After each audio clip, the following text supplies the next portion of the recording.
All right, so just before we get into this, just going to cover that this is going to be the first video of a bunch of videos in the series, because we are eventually going to get the 10 channel, the 16 channel, which we already have here. Then there's going to be a 22 and a 30 coming down later. So if you're looking for any information more on this, have a look down below the link, and it'll also be in our playlist for our mixer channels. Also, if you're looking for pricing on this mixer or any other mixers, our Amazon link's just down below, along with the link to our website. So if you're interested at any point in time, you're more than welcome to use those links. So let's get on with the mixer. Hi there, Robin here from Expert On. Today we're going to be talking about this right here, which is Mackie's new mixers, the version 3, the ProFx12 version 3 to be exact. This guy right here, for the unboxing portion of it, it came in this box. I unboxed it and it's now here. It also comes with software, which, well, you can't see because it's software.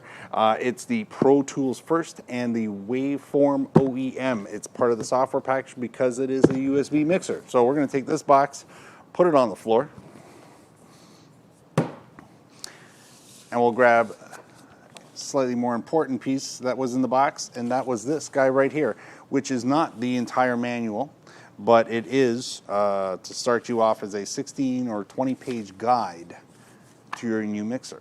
I read this, then I realized I should have gone to their website first and downloaded the actual full manual, and then we learned a whole bunch of new things about this mixer. First of all, there's no more EQ on this mixer. Don't know why they decided they didn't need that anymore.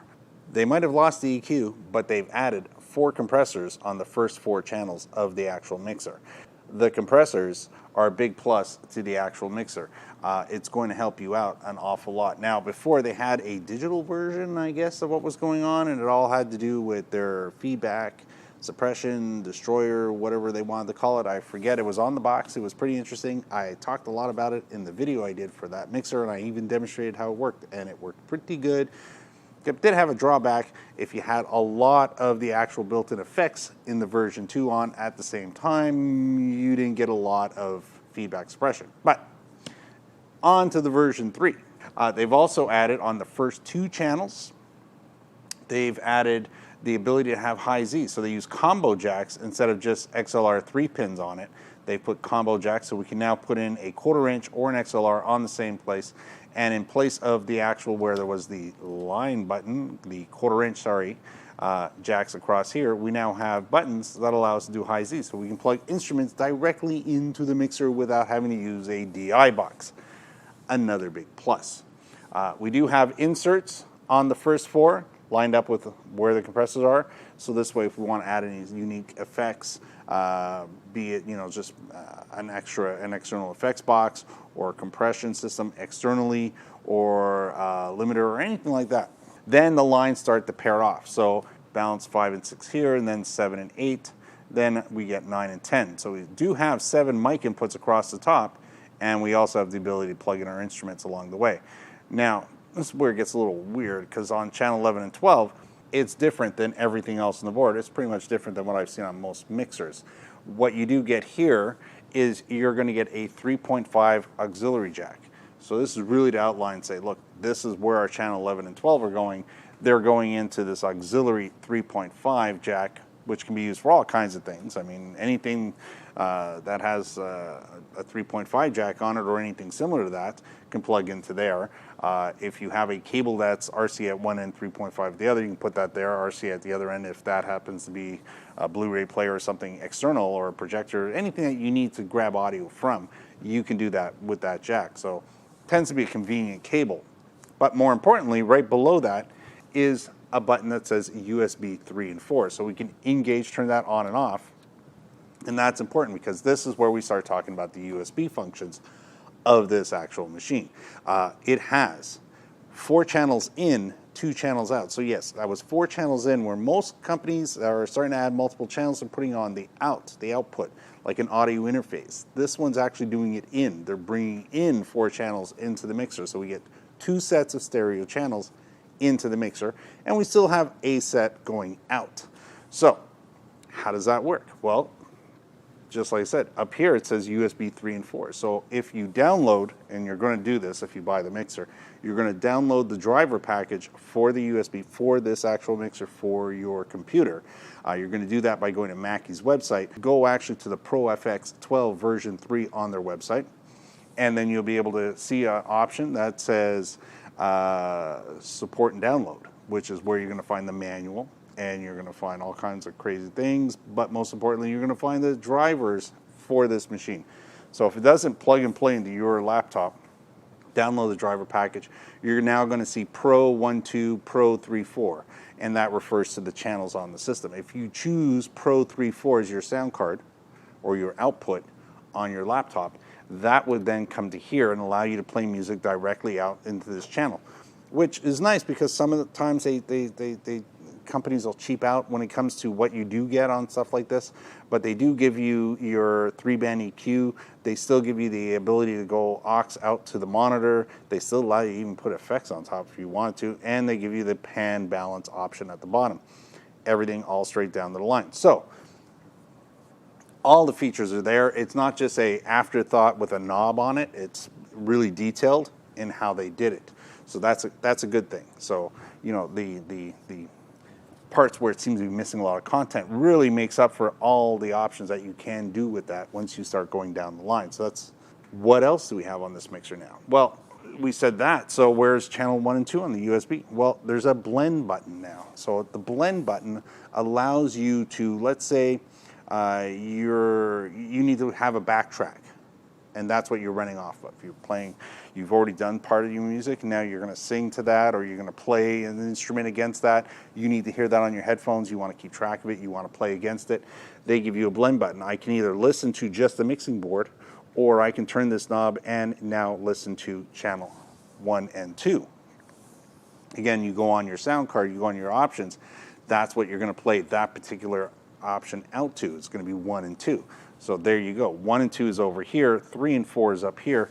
I can have them both on at the same time. I don't have to. I can do as I wish with that.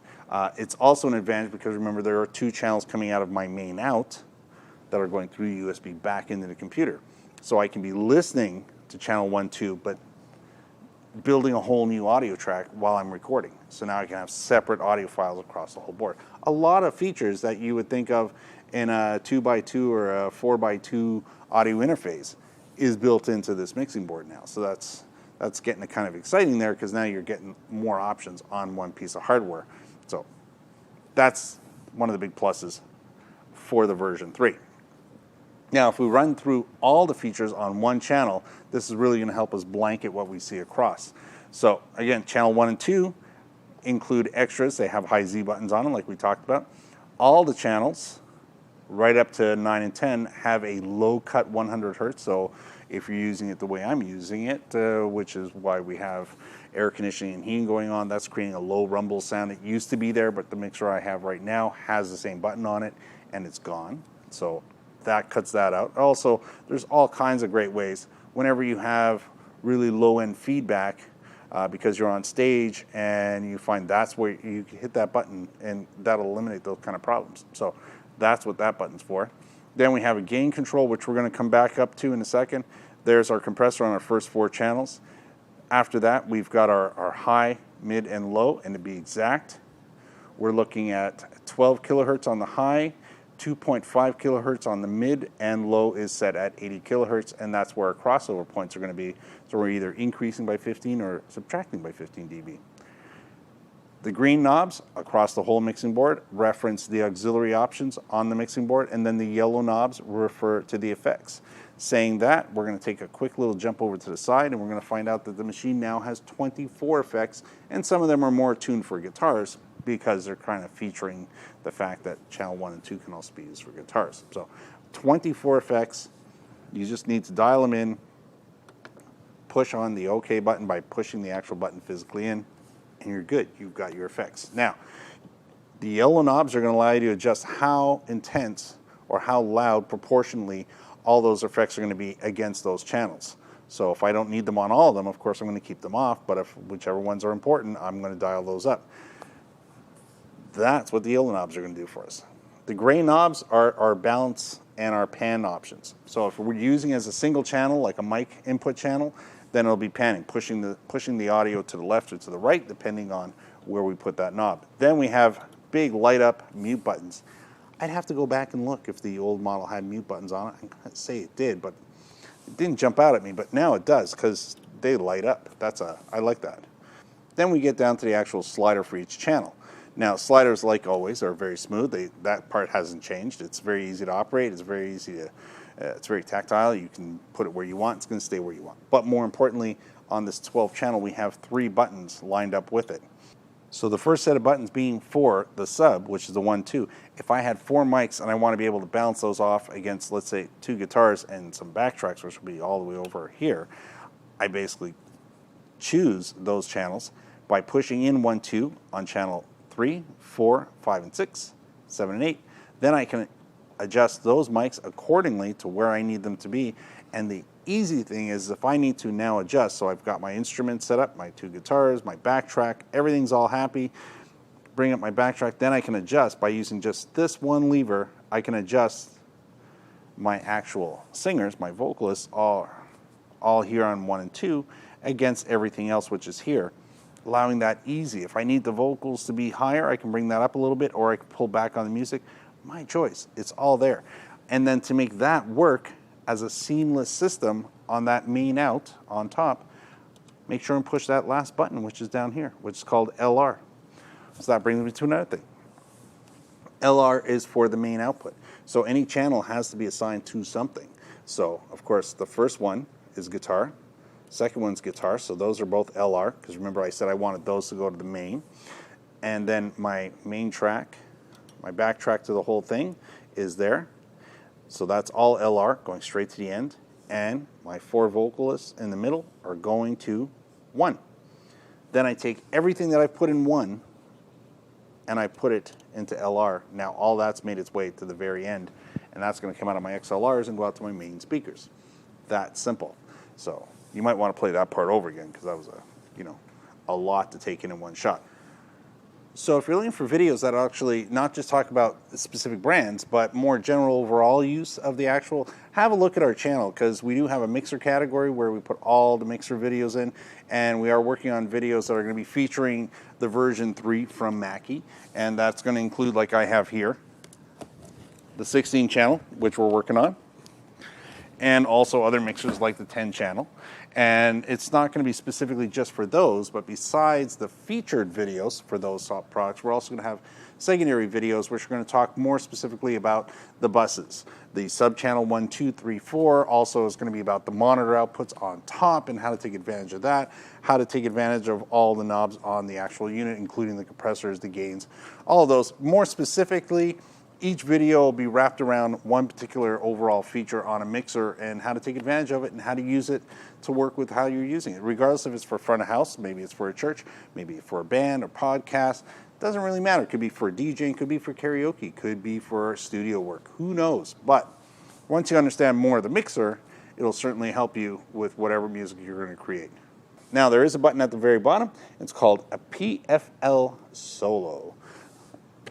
Solo button basically allows me, somebody who's sitting there listening in and doing all the adjustments, if I need to just hear one particular person or one particular instrument, I can press it. So if I need to hear just a guitar, but I don't want to hear the mics, I push these 2 first buttons in, and then this light starts to blink here. That means in the control room, and all I'm going to hear are these 2 channels. That's why the rude red light is on for the Solo. It's telling me that I've selected just certain channels to listen to and that there are other channels that are currently turned off. So if I take those 2 solos off, the light stops blinking, I now listen to the whole board. Kind of a default thing. So that's what's going on there. Outside of that, of course, this does have phantom power, so if you have condenser mics, you're going to use this for podcasting or anything like that, for sure, you can do all of that. If you're doing a studio setup for singing, and that's where you're going to have all those, condenser style microphones, you just turn the phantom power, it charges up the whole system on top, no problem. That's going on there. Other things are, like I said, the effects on this machine. If you do want to add effects and you just dial it in, get it the way you want, 24 new effects, that's really sharp. Now, you also have an option, if you plan on using this, let's say, on the side, you've got a controller, you're doing DJ, you're doing parties, that sort of thing, or you need it for a bar or a hall or something like that, where it's more permanently there and it's just part of the whole package. If you're DJing and you're using a controller and all that, and you want to have a little bit more control over the microphones versus the music and the subwoofers, and especially the subwoofers, that's a big plus feature that you can do here. So if I wanted to use this to help control my music and specifically help control the bass of my music, what I can do is I can use the sub outputs. Now this is only one of several ways of using this, but this is, you know, you think of each way your own. I use sub out on top, and instead of pressing the LR button, I'm going to leave that off, and it's going to allow me to drive my subwoofers here out of this system here, because I plugged my subwoofers into where it says sub out. Now, what happened there? Let's say my music. I plugged my controller in to channel 9 and 10. So we'll bring the other ones down so we have an idea what's going on here.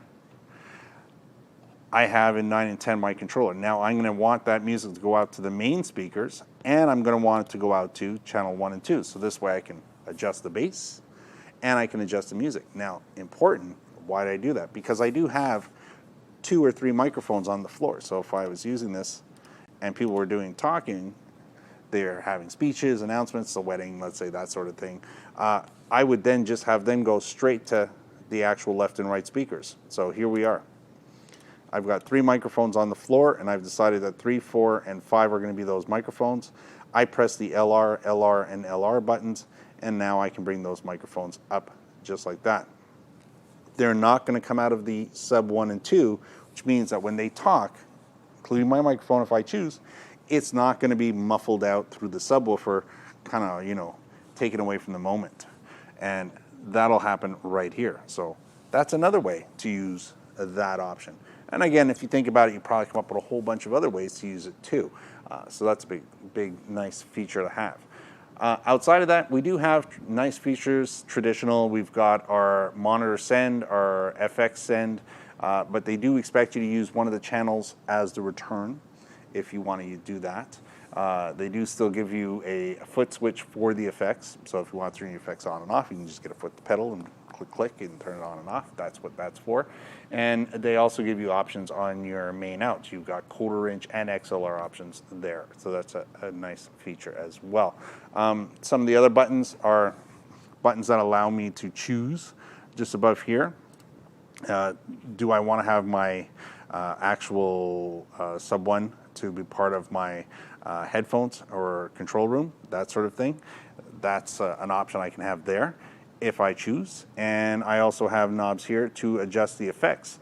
If I want to have effects on my monitors, I can use this knob now. And because I have so many auxiliary knobs here to adjust all the time for the monitors, that I have a master auxiliary volume control for the unit on top. So another nice feature to see on the unit. Now there's tons of other combinations of things you can do with this mixer, and we can talk about them all day, but they're really nice. Some of the ones that stick out for me because it's important to me, because I'm always playing live, and it's always uses music that's, you know, done here, and I have to monitor it, make sure everything's working well, and we're getting the most out of our speakers.